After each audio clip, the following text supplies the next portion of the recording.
안녕하십니까. 리서치 센터에서 근무하고 있는 이상원 부장입니다. 이번 시간에는 윤석열 정부 경제정책 그거에 대해서 간단히 말씀드리겠습니다.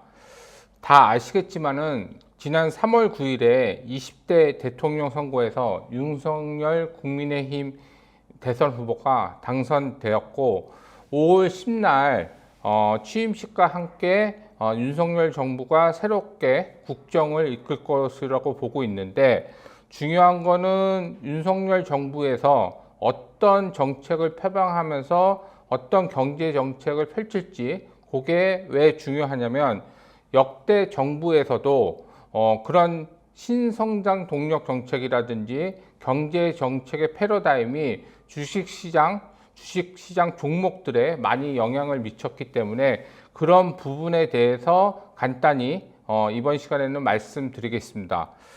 윤석열 정부에서는 지금 자유주의, 그다음에 시장 경제를 강조하고 있으며 통합의 정치와 함께 국익 중심의 실용 정부를 표방하고 있습니다. 특히 경제 정책에서는 부동산 정책하고 에너지 정책, 그런 부분들에 대해서 경제의 패러다임을 바꾸기 위해서 여러 가지 정책이 나올 것이라고 보고 있고, 특히 시장 경제와 자유민주주의를 강조하면서 여러 분야에서 시장 친화적인 정책이 펼쳐질 거라고 보고 있습니다. 그래서 윤석열 정부의 정책을 한마디로 말씀드리면은 규제 완화 정책이 한마디로 말씀드릴 수 있습니다. 먼저 규제 완화부터 좀 말씀드리면, 문재인 정부는 소득주도 성장을 하면서 경제에 대한 선순환 구조를 하겠다, 그렇게 표방을 했었는데, 윤석열 정부에서는 문재인 정부와는 차별화 차원에서 정부의 지나친 간섭을 배제하는 대신에 민간의 역할을 키워서 국가 성장을 이루고 또 나아가서 복지도 이루는 그런 정책을 하자. 일명 시장 중심의 성장과 복지의 선순환을 도모하면서 일자리를 창출하다. 그래서 문재인 정부에서는 소득 주도 성장을 하면서 일자리 창출과 복지를 이어지는데, 윤석열 정부에서는 시장 중심의 성장을 하기 위해서 규제 완화를 하고, 그 다음에 그렇게 시장이 성장하게 되면 복지로 이어질 수 있는 선순환 구조를 만들자가 윤석열 정부의 가장 큰 핵심이라고 보시면 될 것 같습니다. 그래서 이에 따라서 기업의 경영 환경을 옥죄는 규제부터 많이 혁파할 거라고 보고 있고, 그러기 위해서 지금 인수위원회에서 발표할 듯이 규제 혁신을 위한 개혁 전담 기구를 설치하고, 그 다음에 최근 제4차 산업혁명과 관련된 여러 가지 분야들이 지금 많이 나타나고 있습니다. 그래서 그런 분야들 측면에서 규제 장벽을 낮출 예정입니다. 그리고 또 하나 말씀드릴 거는, 문재인 정부의 가장 큰 실패 요인이 부동산 정책인데, 윤석열 정부의 부동산 정책은 규제 완화뿐만 아니라 부동산 공급의 확대 정책, 그 다음에 세제 개편을 함으로써 가격의 정상화를 추구할 거라고 보고 있습니다. 그래서 부동산 정책 측면에서도 규제 완화가 수반된다, 그렇게 보시면 될 것 같습니다. 그 다음에 또 하나 경제 정책으로는 에너지 정책을 들 수 있는데, 에너지 정책 같은 경우는 지금 전 세계적으로 탈탄소 정책을 펼치고 있습니다. 그래서 탄소 중립을 위해서 여러 가지 에너지 믹스를 개선시킨다든지 여러 가지 정책을 펼쳐지고 있는데, 특히 2030년도에 전 세계가 온실가스 감축 목표를 세웠는데, 그거에 대해서 우리나라는 2018년 대비 40% 감축을 목표로 하고 있습니다. 이거를 유엔에 작년 11월 달에 제출을 했고, 이거를 이행하는 방법을 이제 윤석열 정부에서는 본격적으로 추진할 건데, 앞서 문재인 정부에서는 이런 정책을 추진하기 위해서 에너지 믹스를 신재생 에너지 부분을 대폭적으로 늘려서 이런 부분들에 대한 온실가스를 줄이는 탈탄소 정책, 탄소 중립 정책을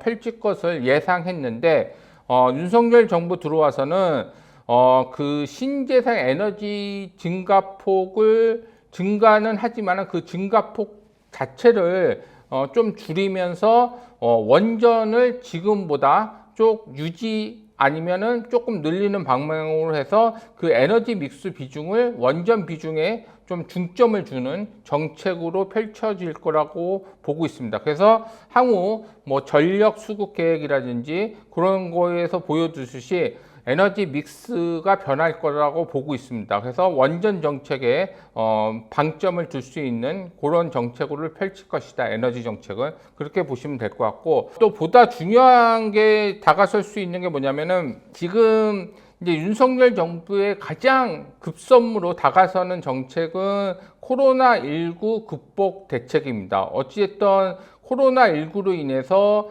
여러 가지 문제점이 발생하고 있기 때문에 이것을 극복하기 위해서 여러 가지 대책을 세우고, 이게 성공해야 우리나라 경제도 다시 발돋움할 수 있을 텐데, 지금 대통령직 인수위원회에서 여러 가지 뭐 국정과제로 코로나19에 대한 뭐 방역 대책이라든지 그런 것들을 제시를 했습니다. 그래서 뭐 영업시간 제한, 전면 철폐, 그 다음에 만명 대상 코로나 항체 양성률 조사, 그 다음에 팍스로비드 22만 2천 명 추가 확보, 여러 가지 대책을 차례로 제시했고, 이런 대책들은 단계적으로 받아들일 거라고 보고 있습니다.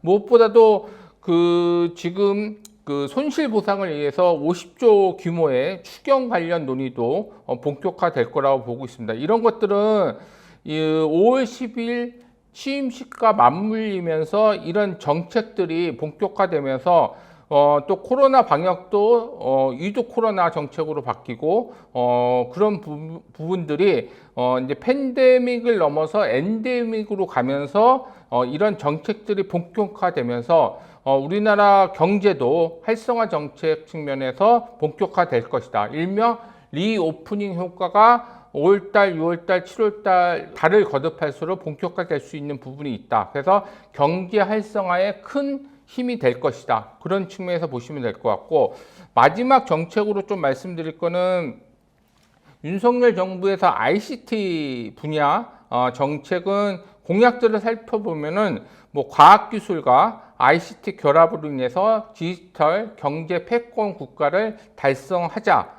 요게 이제 공약에 나와 있는데, 특히 제4차 산업혁명 선도하는 국가를 하기 위해서 뭐 컨텐츠를 육성한다든지 인공지능을 육성한다든지 소프트웨어, 그다음에 디지털 인프라 및 디지털 융합 사업을 육성한다든지 이제 그런 부분들이 윤석열 정부에서 정책으로 과시화될 거기 때문에 그런 부분에서도 수혜가 가능하다, 그렇게 보시면 될 것 같습니다. 그래서 지금 윤석열 정부의 정책에 대해서 간단히 말씀드렸고, 그런 부분에 대해서 주식시장에서 어떤 분야를 보셔야 될 것 같냐, 그렇게 말씀드리면 먼저 아까 이제 에너지 정책에서 좀 말씀드렸듯이 그 원전 관련주, 원전 밸류체인이 그동안 문재인 정부에서는 탈원전 정책으로 인해서 많이 피해를 받고, 그렇지만은 윤석열 정부에서 이제 원전 정책으로 다시 돌아서기 때문에 이런 부분들에 대한 원전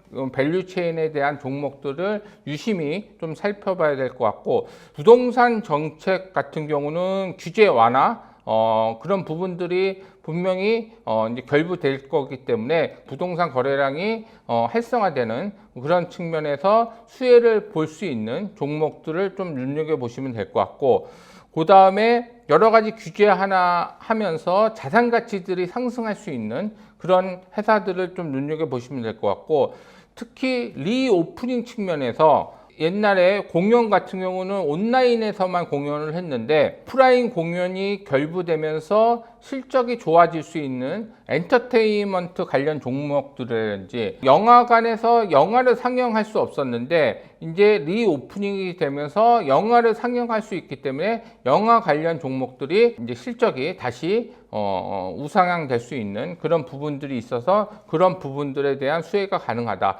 그리고 여러 가지 화장품 관련 주들도 리오프닝이 관련하게 되면은 당연히 그 수요가 많이 증가되면서 실적이 우상향할 수 있다. 그런 측면에서 보시면 될 것 같고, 또 하나 측면은 아까 이제 ICT 분야 공약에서 말씀드렸듯이 컨텐츠를 육성하기 위해서 컨텐츠 지원 방안들이 많이 발휘될 거라고 보고 있습니다. 그런 측면에서 수혜받는 컨텐츠 종목들, 드라마 컨텐츠라든지 그런 종목들 좀 살펴보시면 될 것 같고, 그 다음에 아까 이제 ICT 공약에서 로봇이라든지 AI라든지 이제 그런 부분들이 디지털 패권 국가로서 갈 수 있는 가장 중요한 수단이기 때문에 그런 부분들에 대해서 종목들에 대해서 눈여겨보시면 될 거라고 보고 있습니다.